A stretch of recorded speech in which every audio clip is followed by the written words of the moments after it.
మీరు జర్మనీకి వెళ్ళి చదువుకోవడానికి అంటే పర్సనల్గా మీరు జర్మనీనే చూస్ చేసుకొని చదువుకోవడానికి మెయిన్ రీజన్ ఏంటి? నేను చదువుతున్నప్పుడు నా ఫ్రెండ్ వాళ్ళ తమ్ముడు అక్కడే కాలం చెందాడు జర్మనీలోనే. కాలం చెందినప్పుడు ఇక్కడ తీసుకురావడానికి 15 లక్షలు ఖర్చు అవుతుంది. ఆ రోజు నా పరిస్థితిలో మా నాన్న కూడా నేను చనిపోయి ఉంటే అప్పుడు నాకు అనిపించింది ఏదో పంపించామా చేసామా అన్నట్టు కాదు చేయాల్సింది. జర్మనీకి వెళ్లే ముందు విద్యార్థులు తెలుసుకోవాల్సిన main basic information college name ఉంటుంది కదా. లెటర్స్ నేను ఇప్పుడు ఆదిశంకరాలో నా బ్యాచిలర్స్ చదివాను. నా ఆదిశంకర అన్నది ఆ వెబ్సైట్ లో మన కాలేజ్ H+ స్టేటస్ లో ఉంటేనే మనకు అర్హత ఉంది జర్మనీకి వెళ్ళడానికి. మన కాలేజ్కి H+ స్టేటస్ లేదు అని అంటే మన నోటరైజేషన్ ప్రాసెస్ అని ఉంటుంది. అంటే state level lawyer, central level lawyer వాళ్ళు ఇస్తారు. ఇలాంటి లాయర్సే ఇలా ఫార్మెట్ లో ఉన్న వాళ్ళతోనే మీరు చేయించుకోవాలి అని. సో అసలు జర్మనీ ఫ్రీ ఎడ్యుకేషన్ అనేది ఎందుకు ఇస్తుంది? ఈ బ్యాచిలర్స్ కానీ మాస్టర్స్ కానీ అసలు ఎందుకు ఇస్తుంది? ఇప్పుడు వాళ్ళకి బర్త్ రేట్ అనేది చాలా లో ఉంది. అంటే పీపుల్ లేరు అంత సర్వ్ చేసి ట్యాక్స్ కట్టేదానికి. సో ఎవరికైనా సరే జర్మనీలో మాస్టర్స్ చేయాలన్నా లేకపోతే బ్యాచిలర్స్ చేయాలన్నా అసలు ఫస్ట్ ఎంత అమౌంట్ అవుతుంది? బ్లాక్డ్ అకౌంట్ అని ఉంటుంది. ఇయర్ కి ఇప్పుడు అప్రాక్సిమేట్ గా 12,000 euros, అది 12.5 లక్షలు అవుతుంది. ఇప్పుడు రీసెంట్ గా ఒక 4,500 మంది జర్మనీ నుంచి ఇండియాకి వచ్చేసారు స్టూడెంట్స్. డిపోర్ట్ చేసేసారు. ఎందుకు వచ్చారు? అక్రిడేషన్ ప్రాపర్ గా లేదు. ఎంబసీ వెరిఫై చేసినప్పుడు ఆన్లైన్ లో చదువుకున్న దానికి ఈ అక్రిడేషన్ కరెక్ట్ గా లేని దానికి, అటెండెన్స్ లేని దానికి. నమస్కారం ఫ్రెండ్స్, స్ట్రైట్ గా పాయింట్ లోకి వెళ్ళిపోతున్నాను. మీకు కానీ జర్మనీలో ఫ్రీ ఆఫ్ కాస్ట్తో అంటే ₹1 పెట్టకుండా మీరు పబ్లిక్ యూనివర్సిటీలో కానీ మీరు చదవాలనుకున్నా లేకపోతే ప్రైవేట్ యూనివర్సిటీలో అయినా సరే నేను అప్లై చేసుకొని ఈ జర్మనీలో చదవాలనుకుంటున్నారు అనుకుంటే మాత్రం సో ఈ వీడియోలో జర్మనీ ఎడ్యుకేషనల్ ఎక్స్పర్ట్ అయినటువంటి మన షరీఫ్ గారు క్లియర్గా ప్రతి ఒక్క డీటెయిల్స్ని ఇన్ డీటెయిల్గా చెప్పారు. సో మీరు మిస్ అవ్వకుండా చూడండి. నమస్కారం షరీఫ్ గారు. నమస్తే. సో మా వీక్షకుల కోసం ఫస్ట్ ఇంట్రడక్షన్ మీది 4 మాటలు చెప్తే. నా పేరు అహ్మద్ షరీఫ్. నేను మాస్టర్ స్టూడెంట్ TU Dresden జర్మనీలో చదివాను. It's my masters LLP Hyderabad లో మెంటరింగ్ కంపెనీ రన్ చేస్తున్నాను. షరీఫ్ గారు, నా ఫస్ట్ క్వశ్చన్ ఏంటంటే, ఫస్ట్ ఇండియాలో మనకి స్టూడెంట్స్ ఎవరైనా సరే చదువు కంప్లీట్ అవ్వగానే డబ్బుల కోసం ఫారెన్కి వెళ్ళాలి అనుకుంటారు.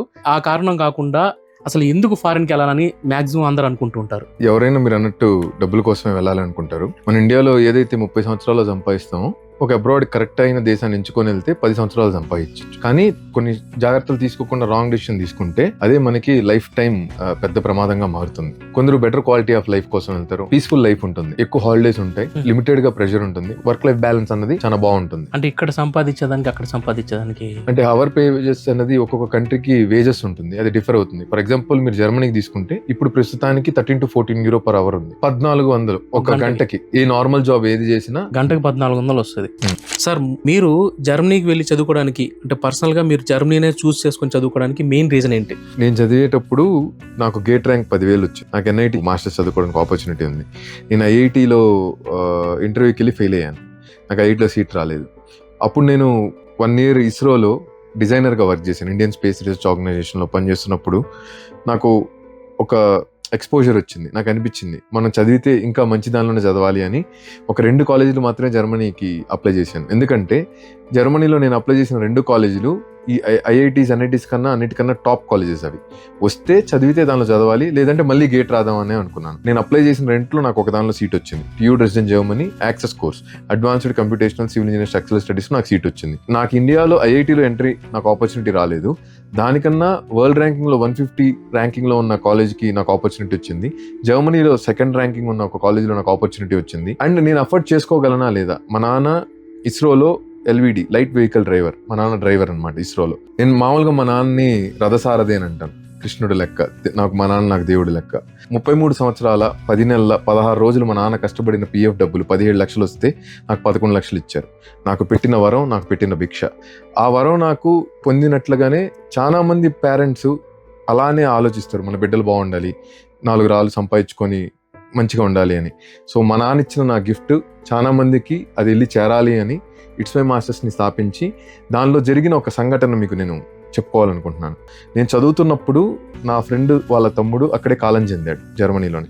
కాలం చెందినప్పుడు ఇక్కడ తీసుకురావడానికి 15 లక్షలు ఖర్చు అవుతుంది అని మాకు తెలిసింది ఆ ప్రాసెస్లో. సో ఇన్సూరెన్సెస్ అన్ని జర్మనీలో చాలా ఇంపార్టెంట్, కానీ మనకి అవగాహన ఉండదు, తెలియదు ఏం చేయాలని. ఒక సగటు సాధారణమైన ఒక మిడిల్ క్లాస్ కుటుంబానికి కాలం చెందిన ఆ వ్యక్తి యొక్క మృతదేహాన్ని తీసుకురావడానికి 15 లక్షలు కట్టాలి. ఆ రోజు నా పరిస్థితిలో మా నాన్న కూడా నేను చనిపోయి ఉంటే కట్టలేరు. సో అప్పుడు నాకు అనిపించింది, ఏదో పంపించామా చేసామా అన్నట్టు కాదు చేయాల్సింది. ప్రాసెస్ అనేది A to Z. ఒక మనిషి వెళితే అక్కడ ఉండడానికి, చదవడానికి, ఆ లా గురించి, ఎందుకంటే స్టూడెంట్స్కి అంత అవేర్నెస్ ఉండదు కాబట్టి మనం వాళ్ళకి A to Z మొత్తం అవేర్నెస్ చేస్తూ కన్సల్టెంట్గా కాకుండా మెంటర్గా, ఎడ్యుకేషనల్ మెంటర్గా ఉండు. చేదోడు వాదోడు అంటారు కదా, మన అన్నలాగా మనం ప్రాసెస్ చేసి ముందుకు తీసుకెళ్ళాలి. అది లైఫ్లో చేయాలి అని ఒక సంకల్పం కలిగింది. అది నా ఫ్రెండ్ వాళ్ళ తమ్ముడు చనిపోయినప్పుడే నాకు ఆ సంకల్పం గట్టిగా వచ్చింది. అంటే మనం అలా ఉంటే మనం ఎంత సఫర్ అవుతుంది, మన కుటుంబం ఎంత సఫర్ అవుతుంది. అలాగే చాలా కేసెస్ చూసినప్పుడు ఇప్పుడు లోన్లో మోసపోయిన వాళ్ళు ఉన్నారు, ఇన్సూరెన్సెస్ తెలియక తీసుకోపోయిన మోసపోయిన వాళ్ళు ఉన్నారు. అందుకనే నేను యూట్యూబ్ ఛానల్ స్టార్ట్ చేసి life in Germany, insurances in Germany, masters in Germany, bachelors in Germany, ప్రతిదీ కేటగిరీ వైజ్ ప్లేలిస్ట్లో ఉంటుంది. 800 వీడియోలు చేయడానికి కూడా నాకు మెయిన్ మోటివేషన్ ఏంటి అని అంటే, ఎంతమంది చూస్తున్నారు, నాకు ఎన్ని వ్యూస్ ఉన్నాయి అన్నది కాదు, చూసిన దానిలో 10 మందిలో ఒక్కరికి ఉపయోగపడినా అది న్యాయం చేస్తుందని ఒక భావనతో చేస్తున్నాను. చాలా చాలా సంతోషం. మామూలుగా స్టూడెంట్స్ ఏంటంటే US, కెనడా, ఆస్ట్రేలియా, సో వీటిని ఎందుకు ఎక్కువగా సెలెక్ట్ చేసుకుంటారు? ఒకప్పుడు స్టూడెంట్స్కి ఏంటి అని అంటే అవగాహన చాలా తక్కువ ఉండేది. అంటే మా ఫ్రెండ్ వెళ్ళాడు, మామయ్య వెళ్ళాడు, తెలిసిన వాళ్ళు వెళ్ళారు అని ఆ రూల్స్ తెలుసుకోకుండా వెళ్ళారు అని వెళ్ళిపోతున్నారు అనమాట. ఇప్పుడు అలా నడవదు, రూల్స్ మారాయి. ఆ దేశానికి వెళ్తే కొన్ని ఖచ్చితంగా చెక్ చేయాల్సి ఉంటాయి. మనం చదువుకున్న తర్వాత మనకి వీసా టైం పీరియడ్ ఎంత ఇస్తారు, మనకి పర్ అవర్ వేజెస్ ఎంత వస్తుంది, మనం పెట్టిన పెట్టుబడి మనకి వెనక్కి ఎప్పుడు వస్తుంది, ప్లస్ మన క్వాలిటీ ఆఫ్ ఎడ్యుకేషన్ కంప్లీట్ అయ్యే టయానికి మనం స్ట్రెస్ ఫ్రీగా ఉంటామా లేదా, అండ్ నెంబర్ ఆఫ్ అటెంప్ట్స్ ఒక సబ్జెక్ట్కి మనం ఎన్నిసార్లు ఆ సబ్జెక్ట్ని రాసుకోగలం. ఎందుకంటే ప్రతి ఒక్కరూ అంత తెలివైన వాళ్ళు కూడా ఉండరు. సో ఆ డీటెయిల్స్ అన్ని తెలుసుకోకుండా PR గురించి, సిటిజన్షిప్ గురించి, పార్ట్ టైం గురించి ఆ నాలెడ్జ్ లేకుండా ఒక దేశానికి ఏదో మా మామయ్య వెళ్ళాడు, తెలిసిన వాళ్ళు వెళ్ళారు అని వెళ్తే ఒకప్పుడులాగా ఇప్పుడు సంపాదించుకోవడానికి అయితే కుదరదు. అన్ని దేశాలతో పోలిస్తే కంపారిటివ్గా జర్మనీ అసలు ఎందుకు ఎంపిక చేసుకోవాలి ఏ స్టూడెంట్ అయినా? అసలు ఇప్పుడు మనం ఏ దేశానికి వెళ్ళాలి అన్నా ట్యూషన్ ఫీజు అని ఉంటుంది. అంటే మనం ఫీజు కట్టాలి. మనం వెళ్ళి చదువుకోవాలి అని అంటే 4 సెమిస్టర్లకి ఫీజు కట్టాలి. 25 లక్షలు, 30 లక్షలు, 40 లక్షలు అలా కట్టాలి. జర్మనీలో ఫ్రీ ఎడ్యుకేషన్ అనమాట.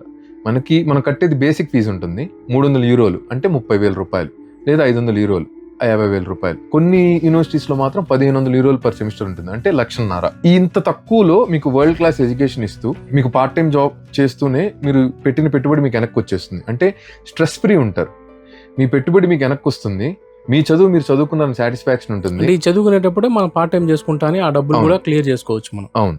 ఓకే. సో ముందు పెట్టుబడి అయితే అంటే ఒక బ్లాక్డ్ అకౌంట్కి 13 లక్షలు ఉంటుంది, అది పెట్టుకొని మనం వెళ్ళాలి. అది వెళ్ళిన తర్వాత పార్ట్ టైం మనకి 140 అవర్స్ ఇయర్లో వర్క్ చేసుకోవడానికి అలవ్ చేస్తారు. సో గంటకి ఒక నాన్ టెక్నికల్ జాబ్ చేసినా 13-14 గంటలు వస్తుంది. టెక్నికల్ చేస్తే 20-25 యూరోలు మనకున్న ఎక్స్పర్టీస్ని బట్టి వస్తుంది. సో ఉరామరిగా 10 నుంచి 12 లక్షలు సంపాదించుకోవచ్చు. సో అసలు జర్మనీ ఫ్రీ ఎడ్యుకేషన్ అనేది ఎందుకు ఇస్తుంది? ఈ బ్యాచిలర్స్ కానీ మాస్టర్స్ కానీ అసలు ఎందుకు ఇస్తుంది? జర్మనీలో ఓల్డ్ ఏజ్ పీపుల్ ఎక్కువ మంది ఉన్నారు, అంటే వయసు అయిపోయిన వాళ్ళు. సో వాళ్ళు పని చేసి ట్యాక్స్ కట్టారు కదా, వాళ్ళు ఇప్పుడు రిటైర్ అయినప్పుడు వాళ్ళకి ఆ పెన్షన్స్ ఇవ్వాలి. సోషల్ సెక్యూరిటీ సిస్టమ్ అనేది జర్మనీలో హై. ఇప్పుడు వాళ్ళకి బర్త్ రేట్ అనేది చాలా లో ఉంది, అంటే పీపుల్ లేరు అంత సర్వ్ చేసి ట్యాక్స్ కట్టేదానికి. వాళ్ళు వరల్డ్లో నుంచి స్కిల్డ్ లేబర్ని అట్రాక్ట్ చేయడానికి వరల్డ్లో ఉన్న వాళ్ళందరికీ ఫ్రీగా ఎడ్యుకేషన్ ఆపర్చునిటీ ఇస్తే వాళ్ళు వచ్చి అక్కడ సెటిల్ అయ్యి జాబ్ చేసి ట్యాక్స్ కడతారు. కాబట్టి ఆల్రెడీ ఎవరైతే కాంట్రిబ్యూట్ చేశారో వాళ్ళందరికీ ప్రాపర్గా పెన్షన్ సిస్టమ్ అనేది వర్క్ అవుద్ది కాబట్టి ఇస్తున్నారు. ఇక్కడ ఎవరు సంఘసేవ చేయట్లేదు, వాళ్ళకున్న ఒక స్కేర్సిటీని ఫుల్ఫిల్ చేసుకోవడానికి వాళ్ళు ఆపర్చునిటీ ఇస్తున్నారు. అది కూడా చాలా రిస్ట్రిక్టెడ్ గా పెట్టుకొని ఆపర్చునిటీ, ఎందుకంటే వాళ్ళకి ఆ స్కిల్డ్ పీపులే కావాలి.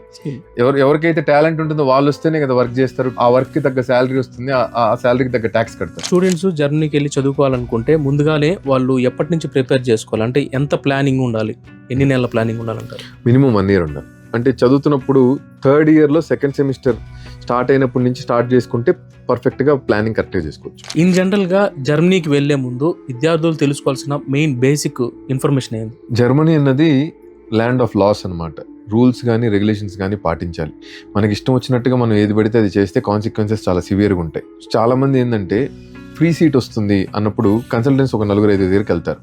వాళ్ళు వెళ్తే జర్మనీ వచ్చి అన్ని కంట్రీస్ లాగా చేసే ఫ్రీ ప్రాసెస్ అయితే కాదు. ఏదో ఒక అప్లికేషన్ ఫిల్ చేసి కంప్లీట్ చేస్తే వాళ్ళకేం సీట్ రాదు. First short listing of universities చేయాలి, ఎలిజిబిలిటీ క్రైటీరియా చెక్ చేయాలి, దానిలో స్పెషల్ రిక్వైర్డ్ డాక్యుమెంట్స్ అని ఉంటుంది. ఆ స్పెషల్ రిక్వైర్డ్ డాక్యుమెంట్స్ అన్నింటిని యూనివర్సిటీ చెప్పిన ప్రాసెస్లో రెడీ చేసుకోవాలి. నోటరైజేషన్ ప్రాసెస్ అని ఉంటుంది. అంటే state level lawyer, central level lawyer వాళ్ళు ఇస్తారు, ఇలాంటి లాయర్సే ఇలా ఫార్మెట్లో ఉన్న వాళ్ళతోనే మీరు చేయించుకోవాలి అని. అలా లీగల్గా కొన్ని స్టెప్స్ ఇస్తారు. కాలేజ్ నుంచి ట్రాన్స్క్రిప్ట్స్ తెచ్చుకోవాలి, లెటర్ ఆఫ్ రికమెండేషన్ లెటర్స్ తెచ్చుకోవాలి, ఇలా మల్టిపుల్ స్టెప్స్ ఉంటాయి. ఇవన్నీ మన ఎలిజిబుల్ అయ్యే యూనివర్సిటీని షార్ట్ లిస్ట్ చేసుకుంటే మనకు కరెక్ట్గా ఉంటుంది. ఒక్కొక్క యూనివర్సిటీ ఫ్రీ ఉంటుంది, కొన్ని యూనివర్సిటీకి €75 ప్లస్ బ్యాంక్ ఛార్జెస్ ఉంటుంది, €30 ప్లస్ బ్యాంక్ ఛార్జెస్ ఉంటుంది, కొన్నిటికి €60 ప్లస్ బ్యాంక్ ఛార్జెస్ ఉంటుంది. అవగాహన లేకుండా కనుక చేస్తే అప్లికేషన్ ఫీజు డబ్బులన్నీ వేస్ట్ అవుతుంది. ప్రాపర్ ప్లానింగ్ లేకుండా చేస్తే ఏమవుతుంది, టైం వేస్ట్ అవుతుంది, వెళ్ళాల్సిన టైం ఇంకా డిలే అవుతూ ఉంటుంది. ఏదైనా కానీ మనం ఇన్ డీటెయిల్గా తెలుసుకుని పోవడం బెటర్ అంటారు. సో ఎవరికైనా సరే జర్మనీలో మాస్టర్స్ చేయాలన్నా లేకపోతే బ్యాచిలర్స్ చేయాలన్నా అసలు ఫస్ట్ ఎంత అమౌంట్ అవుతుంది? బ్లాక్డ్ అకౌంట్ అని ఉంటుంది. ఇయర్కి ఇప్పుడు అప్రాక్సిమేట్గా €12,000, అది 12.5 లక్షలు అవుతుంది. అది అన్ని దేశాలకు వెళ్ళేటట్టుగా మనం డబ్బులు చూపించి వెళ్ళడం అన్నది కుదరదు జర్మనీకి. ఏ స్టూడెంట్ అయితే వెళ్తున్నారో వాళ్ళ పేరు మీద జర్మన్ బ్లాక్డ్ అకౌంట్ ఓపెన్ చేసి బ్లాక్ చేస్తారు డబ్బుల్ని. ఆ 12.5 లక్షలు మనం ఓపెన్ చేసి లాక్ చేసుకుంటే అక్కడికి వెళ్ళిన తర్వాత సేవింగ్స్ అకౌంట్ అనేది ఒకటి ఓపెన్ చేసుకుంటారు. స్టూడెంట్కి సిటీ రిజిస్ట్రేషన్ అనేది ఒక ప్రాసెస్ ఉంటుంది. సిటీ రిజిస్ట్రేషన్ ప్రాసెస్ అయ్యాక అడ్రస్ కనుక సబ్మిట్ చేస్తే ఆ సేవింగ్స్ అకౌంట్లోకి నెల ఖర్చులకి ₹1,00,000 ఆ డబ్బుల్లో నుంచి మీ అకౌంట్లో పడిపోతుంది. అంటే గవర్నమెంట్ స్టూడెంట్స్ మిస్యూజ్ చేసుకోకుండా డబ్బుల్ని, అంటే ఇంటికి పంపించేసి పార్ట్ టైం మీద ఎక్కువ ఫోకస్ చేసుకొని సరిగ్గా చదవకుండా అన్ని అబ్జర్వ్ చేసి జర్మనీ గవర్నమెంట్ ఏం చేసిందంటే బ్లాక్డ్ అకౌంట్ సిస్టమ్ పెడితే ఖచ్చితంగా డబ్బుల గురించి చదువు ఆకుండా ఉంటుంది స్టూడెంట్కి అని చెప్పి బ్లాక్డ్ అకౌంట్ పెట్టింది. సో మిగతా దేశాలు ఇలా లేదు. అసలు ఏమీ తెలియదు నాకు, నేను ఫారెన్కి వెళ్ళాలంటే. సో ఫస్ట్ అసలు ఎలా అప్లై చేయాలి? నాది కంప్లీట్ అయింది, బీటెక్ ఏదో ఒక డిగ్రీ కంప్లీట్ అయింది. సో నేను జర్మనీకి వెళ్ళాలనుకుంటున్నాను. సో ఫస్ట్ నేను ఏం చేయాలి, నాకు ఎన్ని మార్కులు రావాలి, బేసిక్గా నా దగ్గర ఎంత అమౌంట్ ఉండాలి? ఏ స్టూడెంట్ అయినా ఇంటర్మీడియట్ చదివి బ్యాచిలర్స్ డిగ్రీ 4 years డిగ్రీ చదువుతున్నారంటే 4-1 అంటే 7 సెమిస్టర్స్ కంప్లీట్ అయ్యాక ప్రాసెస్ స్టార్ట్ అయిపోతుంది, అంటే అప్లై చేసుకోవడానికి ఎలిజిబుల్. డిప్లొమా చదివి బ్యాచిలర్స్ చదువుతున్నారనుకోండి, వాళ్ళు డిగ్రీ కంప్లీట్ అయ్యాకే అప్లికేషన్ స్టార్ట్ చేయాలి. 3 years డిగ్రీ అని ఉంటుంది, అంటే ఇంటర్మీడియట్ అయ్యాక 3 సంవత్సరాల డిగ్రీ ఉంటుంది. వాళ్ళకి క్రెడిట్స్ తక్కువ ఉంటాయి, వాళ్ళకి స్పెషల్ కేస్ కింద వస్తారు. Diploma plus bachelors 3 years degree వాళ్ళు స్పెషల్ కేస్ కింద వస్తారు, క్రెడిట్స్ తక్కువ ఉండడం వల్ల. సో వీళ్ళు కంప్లీట్ అయ్యాకే అప్లై చేసుకోవాలి. జర్మనీకి వెళ్ళడానికి ఫస్ట్ గా అందరూ ఏపీఎస్ కి అప్లై చేయాలంటారు. సో క్లియర్ గా ఏపీఎస్ అంటే ఏంటి, విద్యార్థులకు అది ఎందుకు అంత ఇంపార్టెంట్? ఏపీఎస్ అంటే ఎకనామిక్ ప్రొఫైల్ ఎవాల్యుయేషన్ అనేది ఒక ప్రొసీజర్ ఎస్టాబ్లిష్ చేశారు. దానికి స్టూడెంట్ 18,000 ఫీజు కట్టాలి. అది నాన్ రిఫండబుల్. అంటే మీరు ఒకసారి కట్టారనుకోండి, మీరు ఎర్రర్ చేసినా మిస్టేక్ చేసినా అది మీకు వెనక్కి రాదు. సో మీరు 10th చదివింది, మీ ఇంటర్ చదివింది, మీ బ్యాచిలర్స్ చదివింది వాళ్ళు వెరిఫై చేస్తారు. ఆ 18,000 కట్టిన తర్వాత మనకి ఏపీ సర్టిఫికేట్ అని ఇస్తారు. అది డిజిటల్ సర్టిఫికేట్ ఇస్తారు. 3 సంవత్సరాలు వ్యాలిడ్ ఉంటుంది. 3 సంవత్సరాల లోపల మనం ఎప్పుడైనా వాడుకోవచ్చు. ఇవన్నిటికన్నా ముందు మీరు చదివిన కాలేజ్ ఎనాబిన్ అనే ఒక వెబ్సైట్ లో ఉందా లేదా మనం చెక్ చేయాలి. అది మన కాలేజ్ నేమ్ ఉంటుంది కదా. లెటర్స్ నేను ఇప్పుడు ఆదిశంకరాలో నా బ్యాచిలర్స్ చదివాను. నా ఆదిశంకర అన్నది ఆ వెబ్సైట్ లో మన కాలేజ్ H+ స్టేటస్ లో ఉంటేనే మనకు అర్హత ఉంది జర్మనీకి వెళ్ళడానికి. మన కాలేజ్కి H+ స్టేటస్ లేదు అని అంటే మనకి వెళ్ళే అర్హత లేదు. H+or H- ఉన్నా కూడా మనం జర్మనీకి వెళ్ళలేము. అక్కడే తెలిసిపోద్ది మనకి అప్లై చేసేదాకా కూడా. ఎనాబిన్ సైట్ లో మనం వెరిఫై చేసినప్పుడే మనకు తెలిసిపోతుంది. ఈ ఎనాబిన్ సైట్ అనేది అన్ని కాలేజెస్ కి సంబంధించి ఉంటుంది. హోల్ ఇండియాకి సంబంధించిన ఏ కాలేజెస్ కి అర్హత ఉంది, ఏ కాలేజ్ కి అర్హత లేదని వాళ్ళు ర్యాంకింగ్ ఇచ్చు. ఆ ర్యాంకింగ్ లో మనం వెళ్ళి సింపుల్ గా చూసామంటే అసలు ఫస్ట్ మనం జర్మనీకి వెళ్ళొచ్చా లేదా అని తెలిసిపోతుంది. సో యాక్చువల్ గా మన ఇండియాలో స్టూడెంట్స్ ఎవరైనా సరే తక్కువ మార్కుల్లోనే జర్మనీకి వెళ్ళాలంటే ఏదైనా సలహా ఉంది? జర్మన్ లాంగ్వేజ్ లో 6 లెవెల్స్ ఉన్నాయి. అంటే A1, A2, B1, B2, C1, C2 అని different levels of German language ఉంటుంది. A1, A2 వచ్చింది అనుకోండి, వాళ్ళకి బేసిక్ లెవెల్ వచ్చు. B1, B2 వచ్చింటే వాళ్ళకి ఇంటర్మీడియట్ లెవెల్ వచ్చు. C1, C2 అంటే ఎక్స్పర్ట్ లెవెల్ వచ్చు అని. మంచి మార్కులు ఉంటే డైరెక్ట్ గా ఇంగ్లీష్ థాట్ ప్రోగ్రామ్స్ లోకి వెళ్ళొచ్చు. తక్కువ మార్కులు ఉన్నాయంటే జర్మన్ లాంగ్వేజ్ లో చదువుకుంటే మీకు ఆపర్చునిటీ దక్కుతుంది. ఇప్పుడు జర్మనీ ఉద్యోగాల కోసం కానీ, ఇంటర్న్షిప్ కోసం కానీ, సో పార్ట్ టైం జాబ్స్ ఏదైనా కానీ వాటి కోసం మనం జర్మనీ లాంగ్వేజ్ నేర్చుకోవాల్సింది అంటారు. మీకు ఎక్కువ స్కిల్ ఉంది, మీకు ఇంగ్లీష్ లాంగ్వేజ్ వచ్చు. మీకు మోడరేట్ స్కిల్ ఉంది, మీకు జర్మన్ లాంగ్వేజ్ వచ్చు. మోడరేట్ స్కిల్ ఉండి జర్మన్ లాంగ్వేజ్ వచ్చినోడికి ఆపర్చునిటీ వస్తుంది. అంత ఇంపార్టెంట్ జర్మన్ లాంగ్వేజ్. ఎందుకంటే మీకు లాంగ్వేజ్ వచ్చుంటే మీరు కల్చర్ లో వాళ్ళతో కలిసిపోవచ్చు, వర్క్ నేర్చుకోవచ్చు. సో లాంగ్వేజ్ అనేది చాలా ఇంపార్టెంట్. 3 లెవెల్స్ అన్న B1, B2 వరకు నేర్చుకుంటే మీకు జాబ్ కి ఉపయోగపడుతుంది, పార్ట్ టైం కి ఉపయోగపడుతుంది. మనకి ప్రిఫరెన్స్ ఉంటుంది. జర్మనీలో ఈ పార్ట్ టైం జాబ్ అనేది ఎంత వరకు వాస్తవం అంటారు? అంటే కంప్లీట్ గా దొరుకుతుందా, ఎవరు వెళ్ళినా కానీ దొరుకుతుందా అనేది అవకాశాలు ఏమైనా ఉన్నాయా? ఏ స్టూడెంట్ కైనా ఫస్ట్ అవకాశాలు ఉంటాయి, కానీ ఇప్పుడున్న కాంపిటీషన్కి ఎక్కువ మంది జర్మనీనే చూస్ చేసుకుంటున్నారు. ఎందుకంటే ఇప్పుడు యూకే, యూఎస్, కెనడా, ఆస్ట్రేలియా అన్నిట్లో వీసా రూల్స్ ఫేవర్గా లేవు, కంట్రీకి వెళ్ళాలన్న థాట్ లేదు, అంత పెట్టుబడి పెట్టి రిస్క్ అవుతుందా లేదని ఒక థాట్లో ఉన్నారు. కాబట్టి అందరూ జర్మనీ వైపు చూపడం వల్ల ఇంట్రెస్ట్, కొంచెం జర్మన్ లాంగ్వేజ్ నేర్చుకుంటేనే ఆపర్చునిటీస్ ఉంటాయి. ఎందుకంటే ఇప్పుడు ఎక్కువ మంది జనాభా ఉన్నారు, మీకు ఇంగ్లీష్ మాత్రమే వచ్చు, నాకు ఇంగ్లీషు జర్మన్ వచ్చు, ఖచ్చితంగా నాకే ఆపర్చునిటీ ఇస్తారు. కాబట్టి జర్మన్ ని కనీసం A2 B1 ఇండియాలో ఉన్నప్పుడే నేర్చుకుని వెళ్తే అక్కడికి వెళ్ళాక B2 లెవెల్ కి నేర్చుకుంటే ఆపర్చునిటీస్ ఎక్కువ ఓపెన్ అవుతాయి. మనకు వచ్చినటువంటి మనం చదివినటువంటి మార్కులు ఏమన్నా కన్సిడర్ చేస్తారా? అవును, ఇన్ని మార్కులు రావాలి, ఇంత పర్సెంటేజ్ రావాలి. జర్మనీకి ఏంటంటే మినిమం ఎలిజిబిలిటీ క్రైటీరియా 5.5 CGPA ఉంటుంది. అది జర్మన్ థాట్ ప్రోగ్రామ్స్, అంటే డిఫరెంట్ టైప్స్ ఆఫ్ ప్రోగ్రామ్స్ ఉంటాయి జర్మనీలో చదవడానికి. మనం చదివేది ఇంగ్లీష్లోనే చదువుతాం, డిఫరెంట్ టైప్స్ ఆఫ్ ప్రోగ్రామ్స్ ఉంటాయి. సో మనం ఇంగ్లీష్లో చదువుకోవడానికి మనకి మంచి CGPA ఉండాలి. ఒక్కొక్క బ్రాంచ్కి ఒక్కొక్క CGPA ఉంటుంది. మెకానికల్ అనుకోండి 8 అబోవ్ ఉంటే మంచిది. నాకు 7.4 ఉంది, ఫ్రీ సీట్ వస్తుందా రాదా అంటే అప్పుడు ఈ డిఫరెంట్ ప్రోగ్రామ్స్ ఉన్నాయి. అంటే English taught programme plus A1 German certificate. ఇంగ్లీష్లోనే ఉంటుంది ప్రోగ్రామ్, కానీ నీకు A1 జర్మన్ సర్టిఫికేట్ ఉండాలి. English taught programme plus A2 German certificate అని ఉంటుంది. ఇంగ్లీష్లోనే ఉంటుంది ప్రోగ్రామ్, కానీ A2 జర్మన్ సర్టిఫికేట్ ఉండాలి. మనకి మార్కులు తగ్గే కొద్దీ ఈ రిక్వైర్మెంట్ అన్నది లెవెల్స్ అనేవి పెరుగుతూ ఉంటుంది. జర్మన్ లెవెల్ కానీ ఇంగ్లీష్లోనే చదువుతారు. English thought with A1, English thought with A2, 50% German 50% English. అంటే సగం సబ్జెక్టులు జర్మన్ లాంగ్వేజ్ లో చదువుతారు, సగం సబ్జెక్ట్ ఇంగ్లీష్ లో చదువుతారు. అతి తక్కువ మార్కులు ఉన్నాయి, 5.5, 5.8 ఉంది. నాకు ఫ్రీ సీట్ కావాలి అని అంటే పూర్తిగా జర్మన్ లో చదవాలి, C1 C2. ఓకే, అప్పుడు మీకు వస్తుంది. సో మీకు జాబ్ ఎక్స్పీరియన్స్ ఉంది, మోడరేట్ CGPA ఉంది, ఇంగ్లీష్ స్కోర్ IELTS కానీ టోఫెల్ టెస్ట్ సెంటర్ బేస్డ్ కానీ 6.5 ఉంది అని అంటే మంచి యూనివర్సిటీస్ వస్తాయి. జర్మనీలో తీసుకుంటే అసలు పబ్లిక్ యూనివర్సిటీలకి ప్రైవేట్ యూనివర్సిటీలకి మధ్య మెయిన్ తేడా ఏంటి? జర్మనీలో పబ్లిక్ యూనివర్సిటీలో ట్యూషన్ ఫీజు ఉండదు. అంటే మీరు 300 యూరోలు కడతారు, అంటే 30,000 కడతారు. మీకు గనుక పబ్లిక్ యూనివర్సిటీలో సీట్ వస్తే 30,000 కట్టిన దానికి కూడా 6 నెలలు ఆ సిటీలో తిరగడానికి ట్రావెల్ కి మీకు టికెట్ ఇస్తారు. మెన్జా అని ఉంటుంది, అంటే స్టూడెంట్స్ క్యాంటీన్ లో వాళ్ళకి డిస్కౌంట్ వస్తుంది, లైబ్రరీకి యాక్సెస్ ఉంటుంది. సో లిటరల్ గా మనం ఫ్రీగానే చదువుతాం. మీరు పబ్లిక్ యూనివర్సిటీలో 4 సెమిస్టర్లు అంటే 2 సంవత్సరాలు చదవడానికి 1,20,000 ఖర్చు అవుతుంది, సెమిస్టర్ కి 30,000 ఖర్చు అవుతుంది. అదే మీరు ప్రైవేట్ యూనివర్సిటీ తీసుకుంటే మినిమం ఒక సెమిస్టర్ కి 3,000 అంటే 3 లక్షలు, మినిమం 3.5 లక్ష, 5 లక్షలు. అది యూనివర్సిటీ టు యూనివర్సిటీ మారుతుంది, ఒక 20 లక్షల దాకా ఖర్చు అవుతుంది. 1,20,000తో చదివేది ప్రైవేట్ యూనివర్సిటీకి వచ్చేది ఒక 16-20 లక్షల దాకా అవుతుంది. ఎక్స్ట్రా అవుతుంది అంటారా, లేకపోతే 16-20 లక్షలు అయిపోతుంది అంటారా? ఓన్లీ ట్యూషన్ ఫీజు, అది ఓన్లీ ట్యూషన్ ఫీజు. ఇంకా ఎక్స్ట్రా ఉంటుందా ఏదన్నా? అంటే లివింగ్ ఎక్స్పెన్సెస్ కి మళ్ళీ మనం 12.5 లక్షలు తీసుకెళ్ళాలి కదా. ఓకే, మనం బతకడానికి. సో అది కాకుండా ఈ 20 లక్షల వరకు మనకి ప్రైవేట్ యూనివర్సిటీస్ అయిపోతుంది.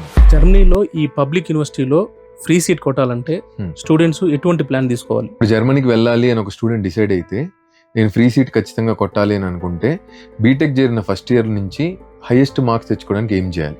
ఏ బ్రాంచ్ అయినా, civil, mechanical, EC, triple E, CSC.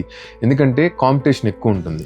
ఒక యూనివర్సిటీలో numerus clausus, non numerus clausus అని ఉంటుంది, restricted admission, non restricted admission అని ఉంటుంది. అంటే 30 సీట్లు ఉండొచ్చు, లేదంటే 60 సీట్లు ఉండొచ్చు. ఆ 30లో ఇంటర్నేషనల్ స్టూడెంట్ కి లిమిట్ చేస్తారు, 10 ఇవ్వాలి అని. ఆ 10 వరల్డ్ లో నుంచి వచ్చే వాళ్ళందరికీ ఇవ్వాలి అని ఉంటుంది. అంటే 10లో 2 మాత్రం ఇండియన్స్ ఉండొచ్చు, మేబీ 4 ఉండొచ్చు. అలా రెస్ట్రిక్టెడ్ అడ్మిషన్ లో సీట్ రావాలి అని అంటే వరల్డ్ లో నుంచి అందరూ అప్లై చేసే దానిలో నీది బెస్ట్ అయితేనే నీకు వస్తుంది. కాబట్టి CGPA ఫస్ట్ మంచిగా ఉండాలి. CGPA అంటే మనకు వచ్చే మార్కులు సో కరెక్ట్ గా ఉండాలి. English language proficiency test, IELTS గానీ టోఫెల్ సెంటర్ బేస్డ్ ఎగ్జామ్ గానీ మంచి స్కోర్ ఉండాలి. IELTS 6.5 ఈక్వివాలెంట్ ఉండాలి. 7 ఉంటే అన్నిటికీ ఎలిజిబుల్ ఉంటారు. అంటే వీటికి మనం అప్లై చేసుకుని ఆ ఎగ్జామ్ లో మంచి మార్కులు సాధించాలి. అవును, చదివేటప్పుడే సైంటిఫిక్ పేపర్స్ పబ్లిష్ చేసుకుంటే మంచిగా ఉంటుంది. అంటే దానికి ఇంపాక్ట్ ఫ్యాక్టర్ ఉంటుంది. ఒక సైంటిఫిక్ పేపర్ కి మనకున్న ఇంపాక్ట్ ఫ్యాక్టర్ ని బట్టి మనం చేసిన రీసెర్చ్ కి వాల్యుయేషన్ ఇస్తారు, మనం ఎంత క్వాలిటీ రీసెర్చ్ చేసాం. సో పేపర్స్ పబ్లిష్ చేయడం, ఇంటర్న్షిప్స్ చేయడం, మంచి CGPA తెచ్చుకోవడం, ఇంగ్లీష్ లాంగ్వేజ్ స్కోర్ మంచిగా తెచ్చుకోవడం. IELTS international English language testing exam అది. సో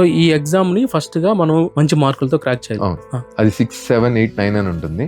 6.5 ఉంటే మీకు ఎక్కువ ఆపర్చునిటీస్ ఉంటాయి, 7 ఉంటే అన్ని కాలేజెస్కి ఎలిజిబుల్ అవుతాయి. ఇవి అయితే ప్లాన్ చేసుకోవాలి. సో జర్మనీలో ఎన్ని ఇంటెక్స్ ఉంటాయి?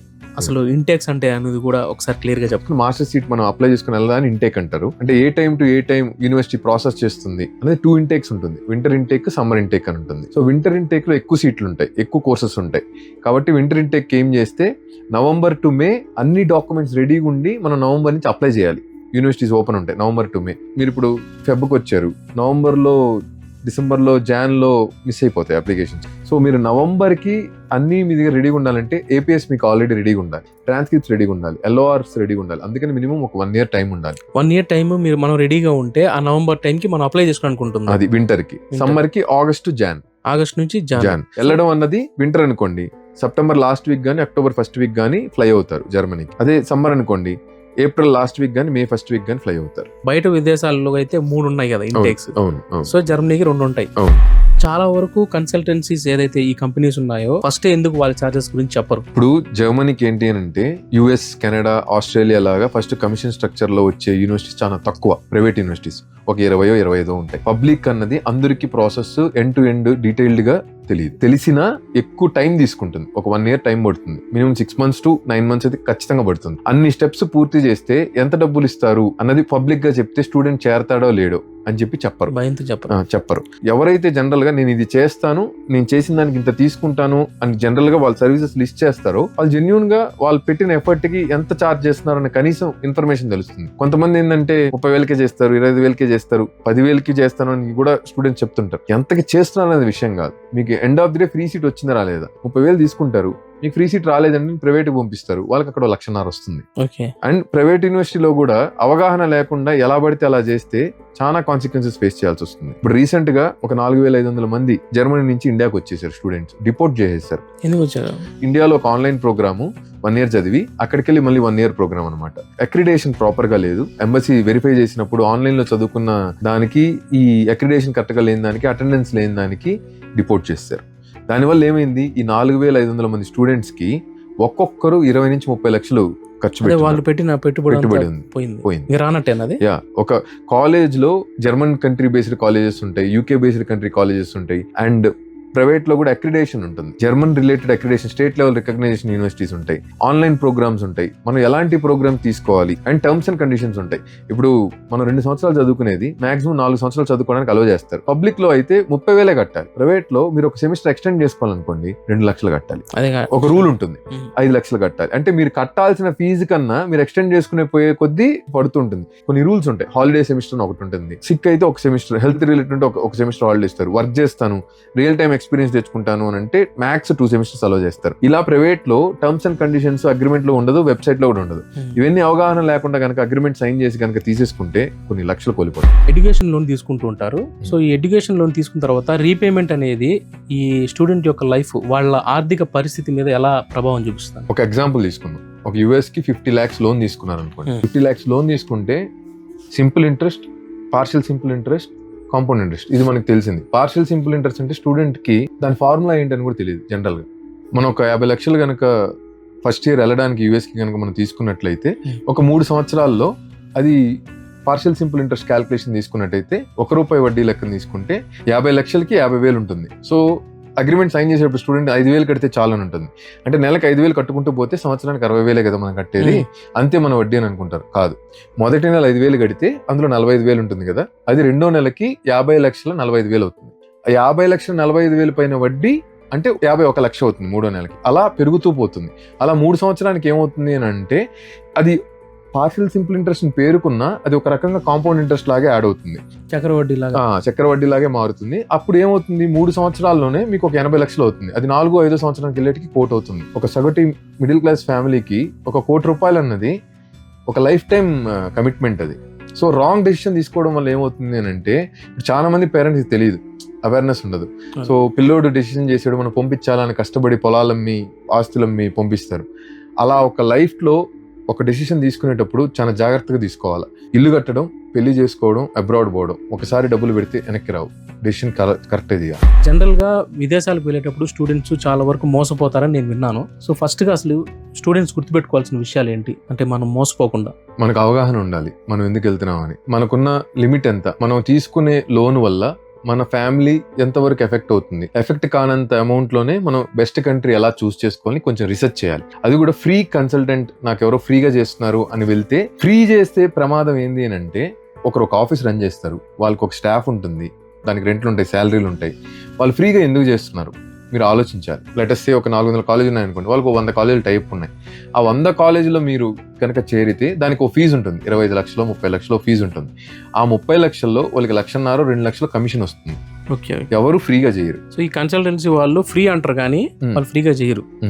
సో వాళ్ళు ఈ ప్రాసెస్ అంతా మీకు ఫ్రీగా చేసినట్టు చూపించేసి వాళ్ళు అక్కడ పంపించిన తర్వాత ఆ కమిషన్ లో అవును, ఎందుకంటే వీళ్ళు కట్టే ట్యూషన్ ఫీజు నుంచి ఆ కన్సల్టెంట్ కి స్టూడెంట్ ఫీజు కట్టిన దాని నుంచి కమిషన్ యూనివర్సిటీ ఇస్తుంది. యూనివర్సిటీ ఇస్తుంది. కాబట్టి మీకు మీ లైఫ్కి ఏది మంచిది, మీ గురించి ఆలోచించి మీకు ఒక మెంటర్, మీ మెంటర్ అంటే ఏంటంటే నీ మంచి కోరేవాడు, నీ గురించి పనిచేసేవాడు, నీ కోసం టైం స్పెండ్ చేసేవాడు. అలా కాకుండా ఫ్రీ అని చెప్పి వెళ్తే దేని లాభాలు దానికి ఉంటే దేని నష్టాలు దానికి. సో మెయిన్గా చెప్పాలంటే ఇప్పుడు ఇట్స్ మై మాస్టర్స్ మీ కంపెనీకి ఇతర ఈ విదేశీ కంపెనీలకి మధ్య తేడా ఏంటంటారు? అసలు మీరే ఎందుకు చూస్ చేసుకోవాలి? జనరల్ గా ప్రొఫైల్ ఎవాల్యుయేషన్ ఎవరైనా డేటా ఇచ్చారనుకోండి, కాల్ చేసి మీరు చేరుతారా అని అట్లా ఇబ్బంది పెడతారు. మా దాంట్లో అట్లా ఏమి ఉండదు. 1-2 సార్లు మెసేజ్ వస్తుంది, మీరు వద్దు అని పెడితే స్పామ్ ఫ్రీ, అసలు కాల్ చేయరు. మీరు మాతో మాట్లాడాల్సిన అవసరం కూడా లేదు. వెబ్సైట్ లోకి వెళ్ళి ప్రొఫైల్ అసెస్మెంట్ అని ఉంటుంది. ఎంబీఏనా, మాస్టర్సా, బ్యాచిలర్సా, 500 మందిలో జరిగిన రియల్ టైం డేటాతో మేము బిల్డ్ చేసాం. అండ్ మేము కన్సల్టెంట్స్ కాదు, ఎడ్యుకేషనల్ మెంటర్. అంటే మా స్టూడెంట్ మా దగ్గరకు వచ్చినప్పుడు వాళ్ళకి ఖచ్చితంగా సీట్ వచ్చేదాకా మనం చేయాలి అన్న మోటోతో 3 టైమ్ పాలసీ అప్రోచ్ పెట్టాం అనమాట. అంటే మొదటిసారి అప్లై చేసినప్పుడు రాలేదంటే రెండోసారి ఫ్రీగా అప్లై చేస్తాము. మొదటిసారే మనం చెప్తాం మీరు ఏమేమి పెంచుకోవాలి, స్కోర్స్ ఎలా తెచ్చుకోవాలి, ఖచ్చితంగా వస్తుంది. శ్రద్ధగా చేస్తే సెకండ్ టైం ప్రాసెస్ చేయాల్సిన అవసరం ఉండదు. ఇది చేసి కూడా రాలేదు అని అంటే స్టూడెంట్ సీరియస్ గా లేడని. సో థర్డ్ టైము సగం సర్వీస్ ఫీజు తీసుకొని వాళ్ళు చెప్పిన రిక్వైర్మెంట్స్ అన్ని ఫుల్ఫిల్ చేసుకొని వస్తే ఖచ్చితంగా జర్మనీలో వాళ్ళు ఉంటారు. సో మన దగ్గరకు వస్తే పబ్లిక్ సీట్లో వాళ్ళు వెళ్ళడానికి మార్గాలు ఉంటే ఉన్నాయని చెప్తాం, లేవు వాళ్ళ స్కోర్స్ కానీ లేవని చెప్పేస్తాం ఓపెన్గా. అండ్ మెంటరింగ్ చేస్తాం.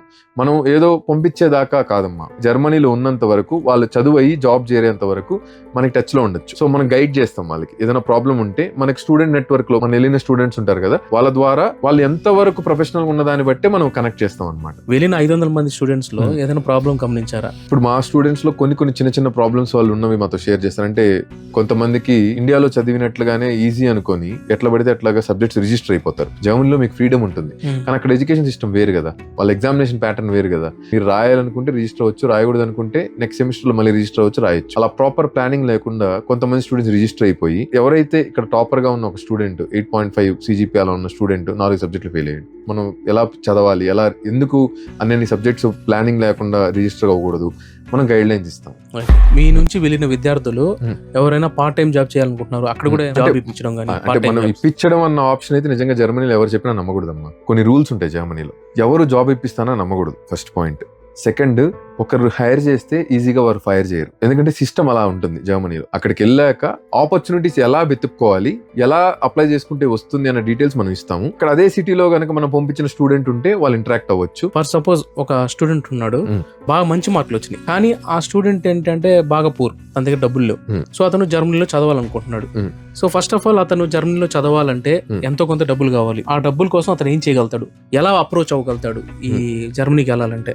వెళ్ళాలి అని అంటే డబ్బులు ఖచ్చితంగా మీరు పెట్టుకుంటేనే వెళ్ళగలరు. అంతేనా? అది స్కాలర్షిప్ మీకు అప్లై చేసుకుంటే మీరు ఎలిజిబుల్ లేదు, మీకు ఓకే అయితే మీరు పెట్టుకున్న దాన్ని మీకు వెనక్కి వస్తుంది. సో మొత్తానికి పెట్టాల్సిందే అమౌంట్. ఆంధ్రాలో ఓవర్సీస్ స్కాలర్షిప్ అని ఉంటుంది, తెలంగాణలో కూడా తెలంగాణ ఓవర్సీస్ స్కాలర్షిప్ అని ఉంటుంది. అది కమ్యూనిటీ బేస్డ్ ఉంటుంది. అంటే ఓబీసీకి, బీసీకి, ఎస్సీకి, ఎస్టీకి అలాగా కేటగిరీస్ ఉంటాయి. వాటిల్లో కొన్ని కాలేజెస్ లిస్ట్ చేసి ఉంటారు. అండ్ వాళ్ళ అమ్మా నాన్నకి యాన్యువల్ ఇన్కమ్ అంటే 3 lakhs కంటే తక్కువ ఉంటే వాళ్ళు ఆ క్రైటీరియాలో యూనివర్సిటీకి ఎగ్జామ్స్ ఉన్నాయి కదా నాకు చెప్పినట్టు, IELTS ఎగ్జామ్ కానీ, వాళ్ళకున్న స్కోర్ కానీ, వాళ్ళకి అడ్మిషన్ వచ్చాక అప్లై చేస్తే సెలెక్ట్ అయితే మొత్తం మనీ వాళ్ళకి వెనక్కి ఇచ్చేస్తారు. ఆ 20 లక్షలు ఖర్చు అయితే ఆ ఫ్రీ సీట్ కి మొత్తం వెనక్కి ఇచ్చేస్తారు. అలా లేదు అని అంటే జర్మన్ది డాట్ స్కాలర్షిప్ అని ఉంటుంది, ఎరాస్మస్ స్కాలర్షిప్ అని ఉంటుంది.